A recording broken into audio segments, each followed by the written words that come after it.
everyone, Jocelyn Sia here from Ladies Who Vaughn. Welcome to my very first YouTube channel.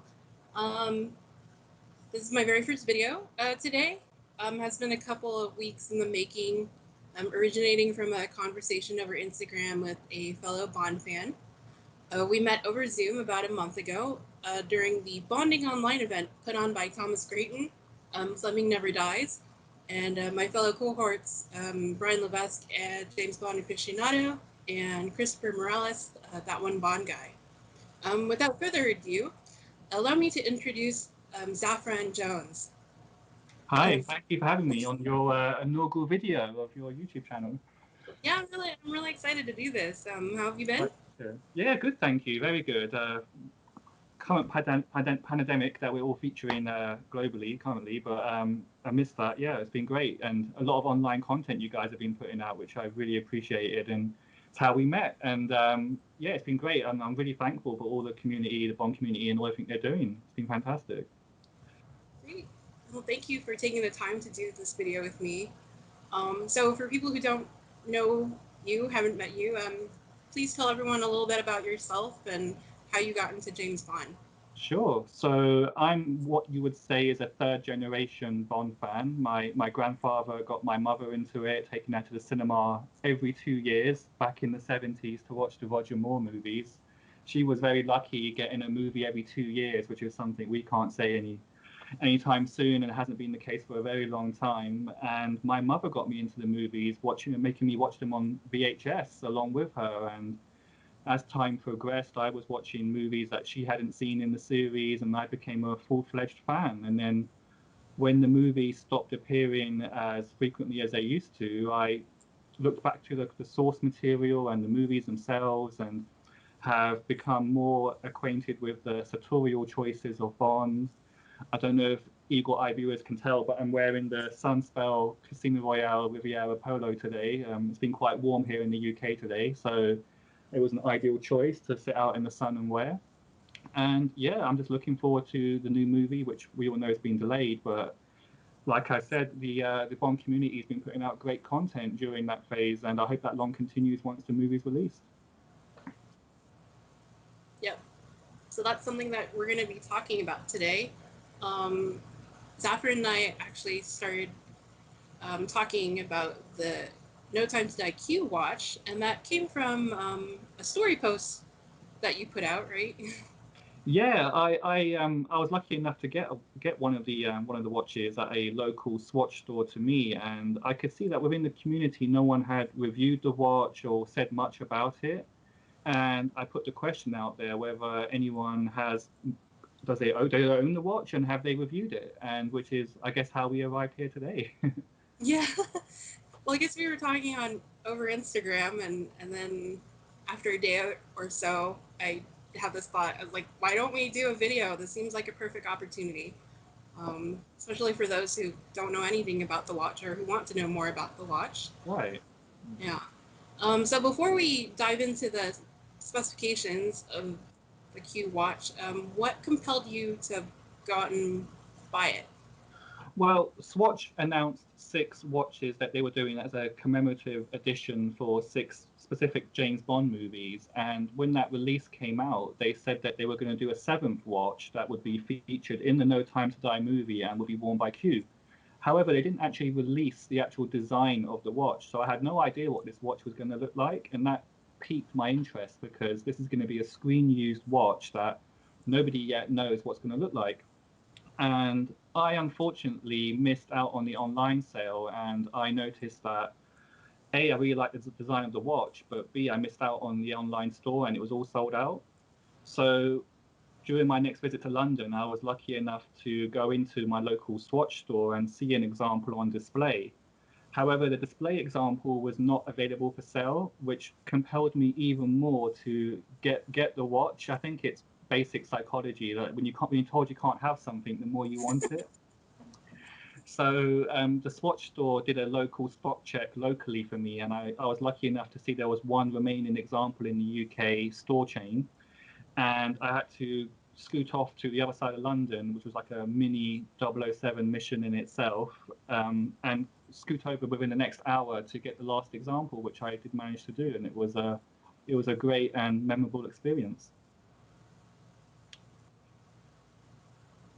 I guess I wasn't as fortunate as you know, going on a mission to go buy a watch. Um, I'm actually a pretty big Q fan myself, so I thought, okay, of all the things that have come out, have been released so far for No Time to Die, I thought this piece would be nice to have as a nod to Q, but also in the range of affordability. You know, like I don't need 4 suits, Right. so I thought having a watch would be a good piece to have. You know, that's something that I might be able to wear every day. Um, Now I the watch. Oh, go ahead. No, no, I was going to say like certainly the watch is a very aesthetically good looking watch. It's that I got it more as a prop from the movie to say that I own something that actually did feature in the movie. Yeah, However, I'm thinking of this changing the strap out at some point to put a different strap on it because I don't want to ruin the limited edition strap that came with it. So I may wear it out at some point. Maybe I'll wear it when I go and see the movie when it's eventually released. yeah. A little. Haha! I have a secret. Yeah, Yeah. Um. So for me, I actually bought the watch online. Um. It was really hard finding out what time the watch was going to be released on the internet, and I had come across one article that said it was going to be released at 2 p.m. London time, which is 6 in the morning here, and I was getting ready to do it. But before going to bed that night, I was like, you know what? Let me take a look on the Swatch store, and that was about midnight, and it was on the website, and I was like, okay, I'm doing it, and just you know, hurry quickly, get in the cart, and grab my credit card and pay. And about 5-10 minutes later, I got my order, and then I refreshed the page just to check to see maybe if it sold out, and it was sold out. So it was I'm kind of glad I checked. It was just by pure luck that I was able to get my hands on one. And then I've seen some other reviews on YouTube, but my package actually came in a large box.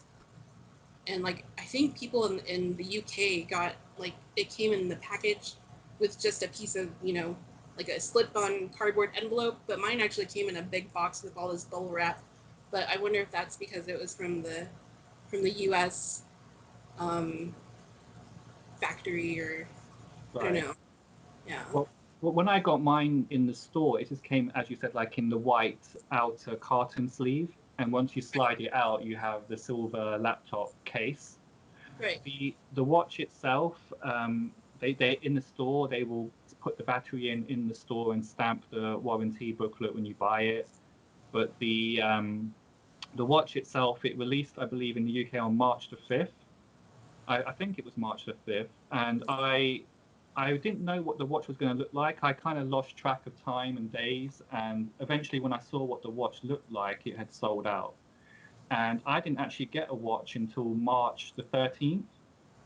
So I got it way after it sold out online.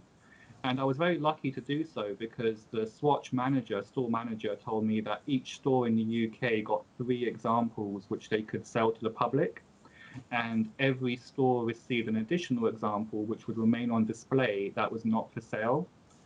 The first store I went to, I did ask to purchase the display version. However, they were very reluctant to sell it and also double checked by calling head office to just check whether they could sell it or not, and they confirmed that they could not sell it.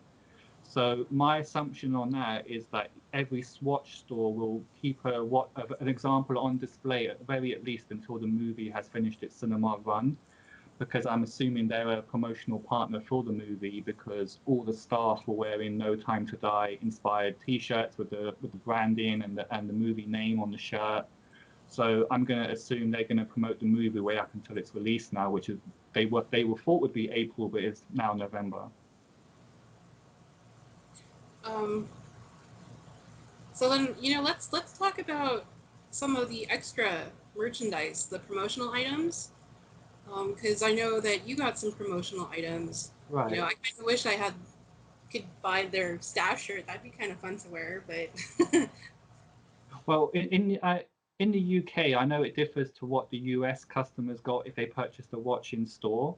So on that assumption, I believe that every regional Swatch head office would have had a marketing budget, and they chose to how to spend that marketing budget on goodies. So in the UK, we got a pin badge set, and each pin badge corresponded to one of the 6 watches that Swatch had previously released in commemoration of those particular James Bond movies. And then there was the cocktail shaker set and playing cards. And they also did martini flavored popcorn, I believe, as well, which I didn't get.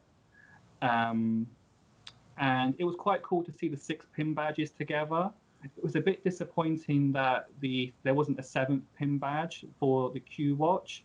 But what I noticed was that each design of the pin badges either corresponded to the title or sequence of that particular movie or a theme that was present in that movie. So if had we got a 7th badge, it would have been reflective of either the title design for No Time to Die or a theme that was heavily present in the movie. And had they released that, it would have been a strong indication of what's to come in the movie, which would have been nice because we haven't got much to go from the actual movie. yeah. The playing cards themselves were pretty plain. I'm sure we'll get a picture up, but they were plain playing cards with Swatch 007 on the back. And the cocktail shaker was a plain silver shaker with Swatch branded embossed into the actual cup itself. But it was quite cool because I was told by an Amiga employee that Swatch only had 100 units of the cocktail shakers to give out. So if there's 7,007 copies of the watch out there, there was only 100 shakers, which is quite cool to know that I have one. And the store manager very kindly gave it to me. So what I noticed was in store that they were very welcoming, very giving. Whether you purchased something or not, they were happy to give cards and pin badges out. You could just go up to the till and help yourself, kind of thing. They were very happy to talk about the movies, the watches, and hand away promotional goodies. I know that in the US, I believe you guys got notepads. Is that correct?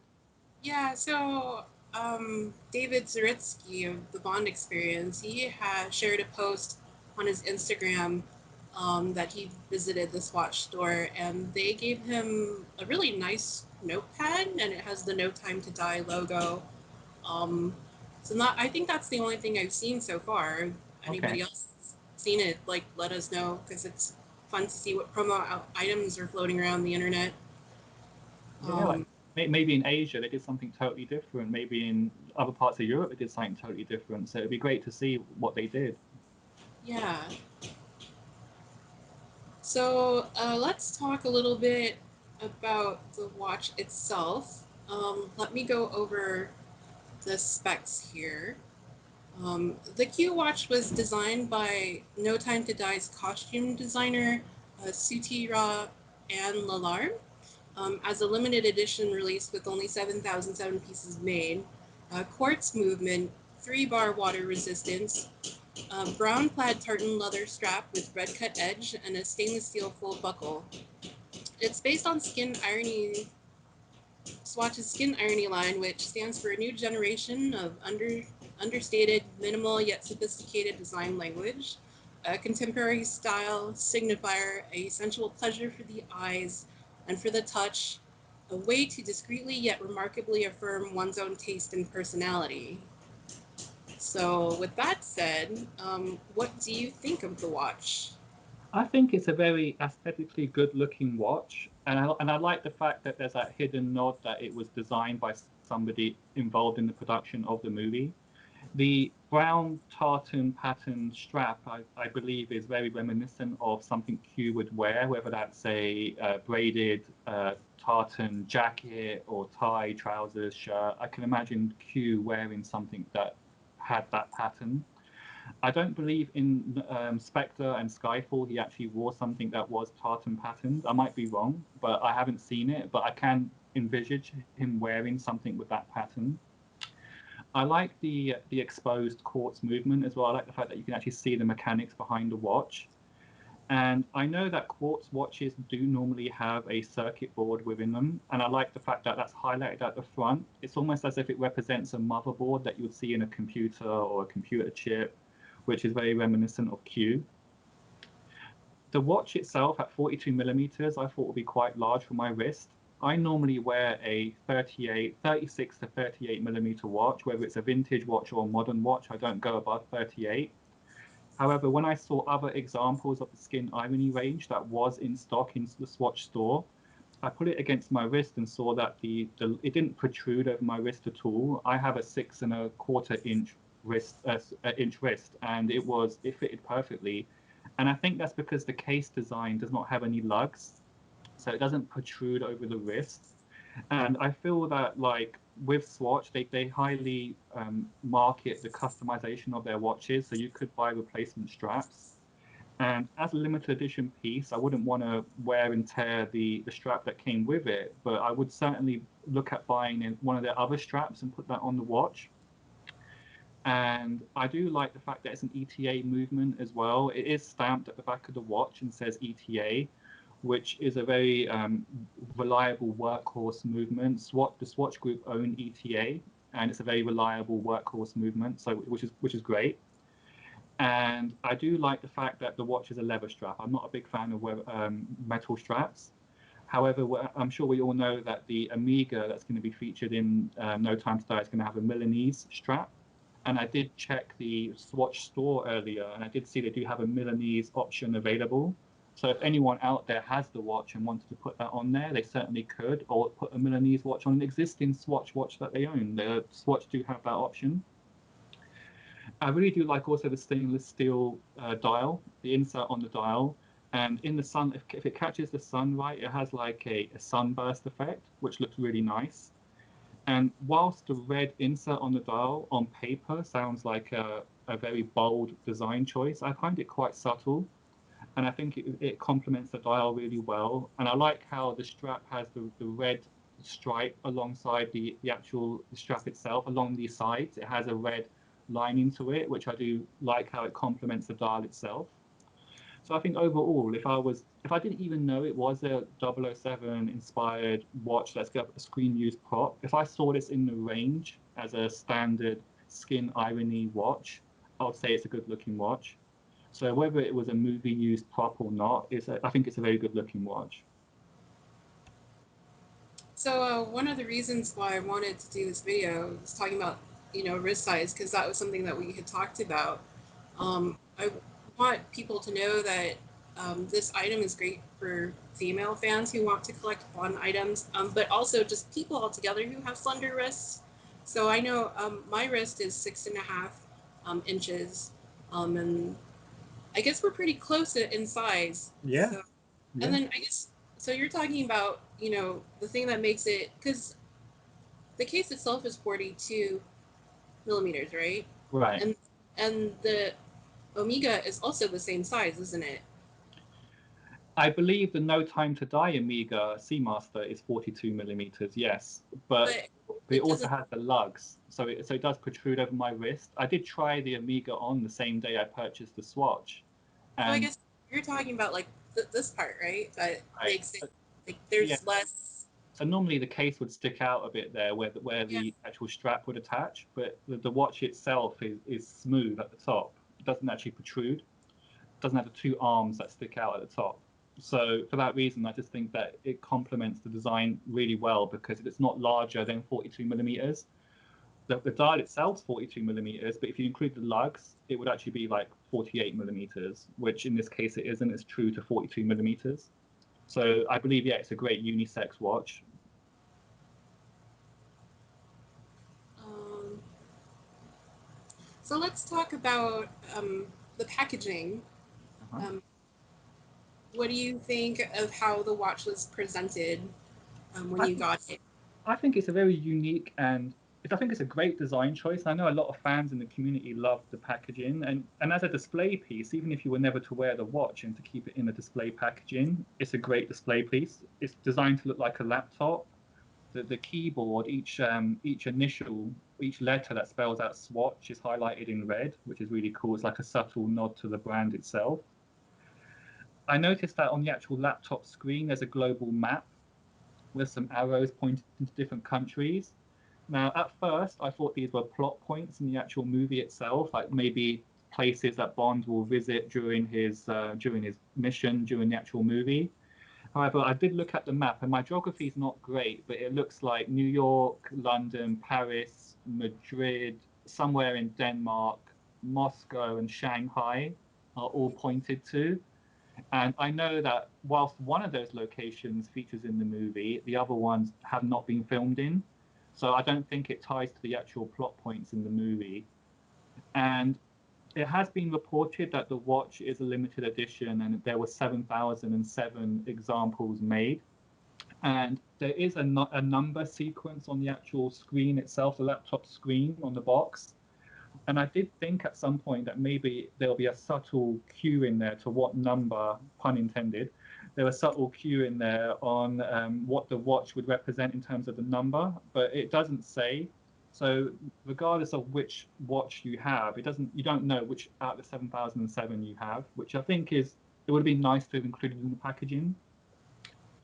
And I do like the fact that they've actually gone to the detail of actually putting laptop USB ports and a HDMI port and an earphone jack and an auxiliary jack into the actual design on the box. I think that's really cool.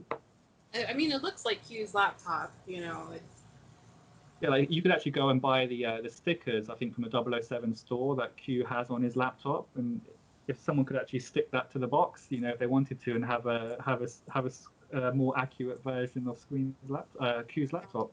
yeah, that would be fun. Um, what do you think of the price point? This watch is actually from Swatch has another line called their Skin Irony line, and it's made for quote those who prefer to wear a lightweight and unobtrusive watch that does not constrain or restrict their wearer's movements. They also want an affordable and reputable Swiss brand timepiece without breaking the bank. Do you think like the cost of this watch is worth it?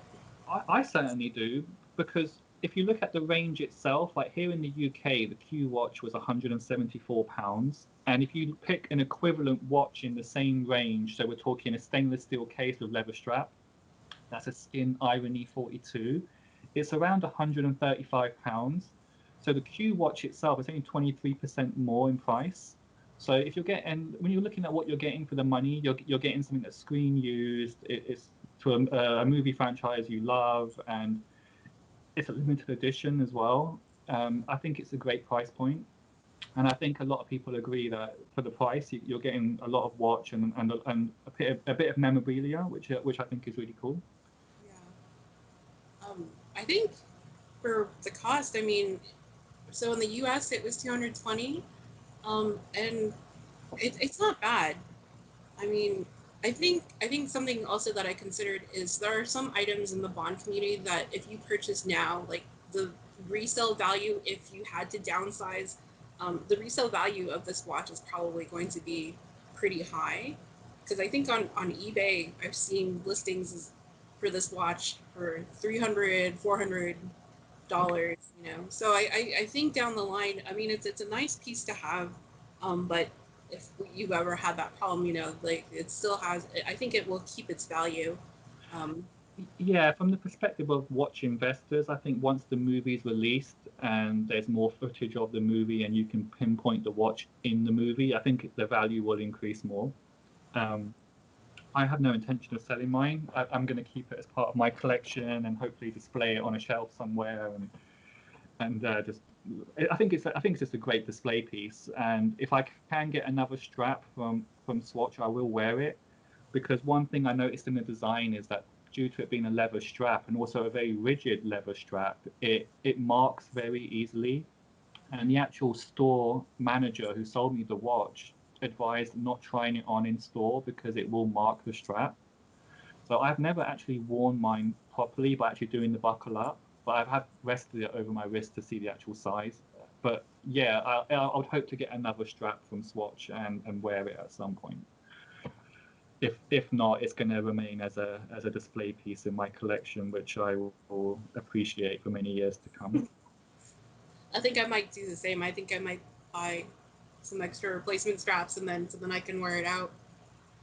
But talking about screen accuracy, some of the early releases of this watch has a picture of the face, and it doesn't have the Q at the 6 o'clock Right. hour. And are you okay with that? I know some fans are pretty strict on screen accuracy. Yeah, the screen use version, and particularly in the shops that we've seen, the indices, the batten indices, continue all around the dial, and at the 6 o'clock position, there's no Q. It doesn't really bother me. It it would be the icing on the cake to have a entirely screen accurate version, and but I can see that the Swatch brand wanted to promote it as Q's watch, so I can see why they chose that design cue to slightly change it more to what the screen used version was. But yeah, had it been 100% screen accurate, it would been icing on the cake. But it's not a deal breaker for me. I know I have talked to people here and there, and some people like the Q, some people don't. I mean, I like having the Q on there. I mean, that's I agree with you, or else it wouldn't be Q's watch.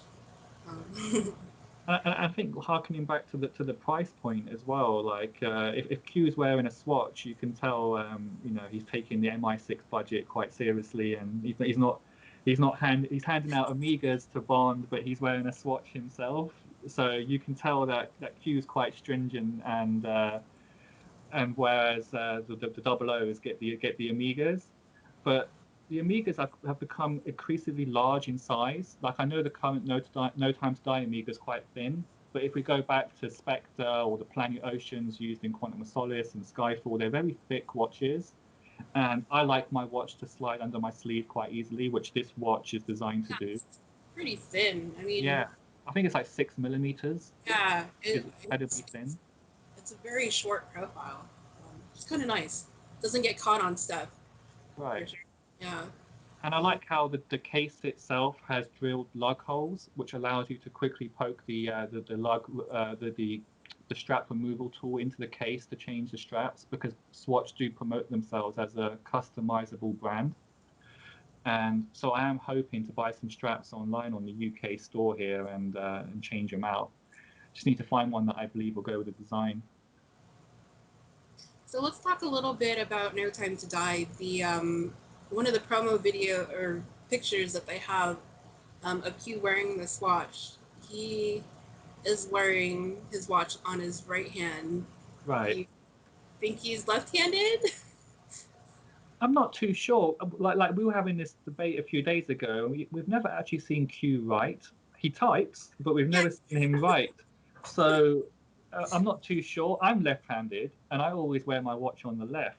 I think it's a personal choice, and Q being a quirky character, he would go against the norm.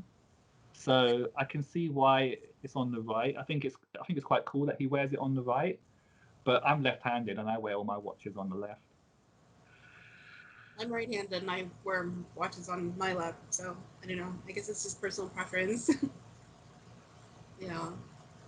So before we end here, do you have any final thoughts? Are there any things that you like didn't like about the watch that you'd like? Well, not a deal breaker because naturally you purchased the watch, but was there anything that you thought they could have done better? Um, I think the promotion of the watch wasn't as strong. And that's kind of funny because I feel like the store displays were, seeing pictures of the store displays were really good. Not knowing when to buy the watch, or I don't know, I felt like the marketing campaign wasn't as strong online. I mean, I only knew about it because I'm a Bond fan and I heard it from other people down the grapevine. Um, I think that was just my only thing. I mean, the watch itself, I'm actually pretty thrilled. I was like, oh, when I saw it online, I thought, oh, this is pretty good. It looks like a fun watch. I love the design and everything that you can see on the inside. And then when I got it in real life, like when it arrived, I opened the package and I was even more pleased. So I think the pictures online really don't do it justice. Like you can, it doesn't. Even if you have a picture of it so close, you can't even appreciate it until you see it in real life. And I think that's kind of that goes for all timepieces really. Like you can see it online, but Right. it doesn't. It's not the same as looking at it in person and trying it on. Because I couldn't even tell how thin, the watch is. So, but I think that would be my only thing is just the marketing, really. I think as someone that purchased it in store, the effort that the store went to not only to promote the watch and the movie, but how enthusiastic the staff were about the Bond franchise and the watch, it made me want the watch more. Particularly as the first store I went into, I couldn't get the watch, and the store was happy to reorganize the displays to get me closer to the poster, so I could in the store the banner, so I could take a picture in store. They wanted to talk about the movie itself and how they were all disappointed about it being delayed. They talked about what their favorite pieces were in the current tribute collection. I was told that the World's Not Enough timepiece was the biggest seller. I do feel that if it is a limited edition watch, Swatch should be more clear on whether the watch has indeed sold out. If anyone was to currently go onto the Swatch website, it currently says against the watch that Q is out on a mission. It doesn't actually say the watch is sold out. And it has been widely reported that there's 7,007 examples out there, but have all 7,007 been sold, or are Swatch holding back some for Yeah. when the watch is released? Sorry, when the movie's released in November, are Swatch going to do a second wave?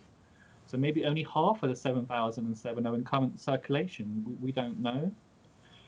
I did feel that the watch itself, whilst incredibly light, that the crown, the actual crown that you pull out to set the time, it's very loose and it's not very rigid. It turns very easily, so it's kind of like a delicate point. I wouldn't want to knock the watch on my wrist whilst I'm wearing it, like because I would feel that would come off. Like it's very loose, but overall, I think it's a fantastic timepiece. Like we've already touched upon, it would have been the icing on the cake if it was 100% screen accurate, but it doesn't bother me that much, and it's not a deal breaker. The I would like to say though, like the team at Swatch did a fantastic job. Like when I went into the store, I was welcomed. I was given goodies at both stores.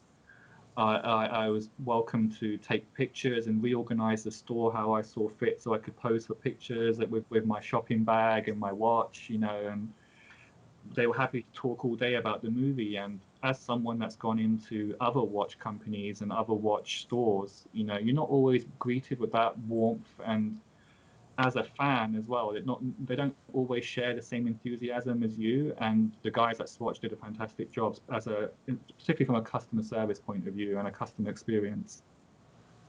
Yeah. That's great. I guess did we mention that there was no talk about there's nowhere indicated on the watch itself or on the packaging, like if it is limited edition.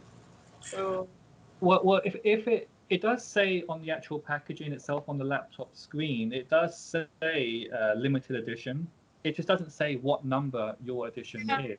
that would So be it something is limited. We just don't. It's just not confirmed what number you have, which is a shame because it wouldn't be nice to know like you have the 1,050th out of 7,007. It would be nice to know, but it's not a deal breaker. maybe And if you were like, 1007, right? Or yeah, something. I think when it is a numbered edition, like I know Amiga would let you, if they can, they will try and get hold of the number that you want. Most people want their birthday or something, or a specific year, or a particular number that has a strong resonance with them. So, given that due to the price point, I just think they didn't bother to number it because it would be a logistical nightmare to get customers the number they want. Right, right. Do you think that there will be a small batch of watches suddenly on the internet or at the store as we get closer to No Time to Die? I wouldn't be surprised if there was, and if I was, in charge of marketing at Swatch, it would have been very wise to hold some back, particularly after it was announced that the movie was delayed, because we can't go out to the stores currently. We're all at home, but it'll be interesting to see as time progresses before the release of the movie whether Swatch continue to promote No Time to Die in stores. So, I would have thought that their original plan was to promote probably the watch up until May, whilst the movie did its cinema run, and then move on with different collections. Will they continue to promote it like as time progresses on to November? We don't know, but I would think if that is the plan, it would have been wise to hold some of the watches back. Cool. No. Zafran, thank you so much for spending time with me to talk about this watch. Well, thank you so much for inviting me, and Yeah. I wish you every success with your YouTube channel, and Oh, thank you for thanks. inviting me on the first video. Um, Maybe we'll hear from some other fans if they have this watch. Like, if you have this watch, please let me know. Let Zafran know. I'm going to link his Instagram in the description so you guys can follow him as well. He's a really cool guy, and yeah, if and thank you everyone for watching. Until next time, this is Jocelyn Sia with Ladies Who Bond signing off. Bye.